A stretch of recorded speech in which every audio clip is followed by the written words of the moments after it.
Nasib baik menghampiri Hairunisa atau Nisha wanita yang sempat jadi pramugari batik air gadungan. Wanita 23 tahun asal Sumatera Selatan itu rela menyamar jadi pramugari untuk membahagiakan orang tuanya. Usai meminta maaf dan mendapat kesepakatan damai dari maskapai batik air, kini kisah Nisha memasuki babak baru. Siapa sangka jalan untuk mewujudkan mimpinya sebagai pramugari mulai terbuka lebar.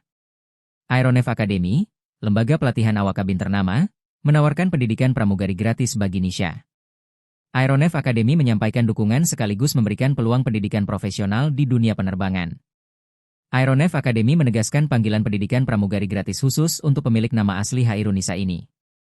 Akademi tersebut berlokasi di Kampung Inggris, Pare, Kediri, Jawa Timur, dan fokus pada pengembangan profesionalisme serta kesiapan kerja di industri penerbangan.